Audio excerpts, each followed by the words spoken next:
కేవలం మద్యం శీతల పానీయాల్లోకి భారతదేశంలో వృధా చేసిన నీరు, జాగ్రత్తగా వినండి, 6,00,000 లీటర్లు.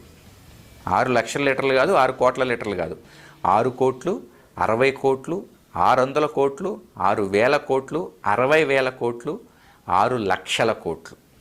6,00,000,00,000 లీటర్ల నీరు కేవలం మద్యం దీనివల్ల ఖర్చయింది. హోళీకి ఎంత నీరు వృధా చేస్తున్నారో సంవత్సరం మొత్తానికి మీరు చెప్పగలరా? మీ దగ్గర ఏమైనా గణాంకాలు ఉన్నాయా?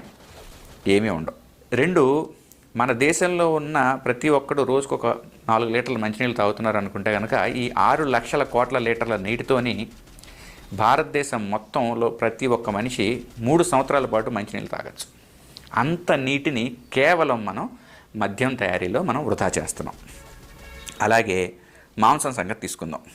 మాంసంలో 1 కిలో కోడి మాంసానికి 4,330 లీటర్లు ఖర్చు.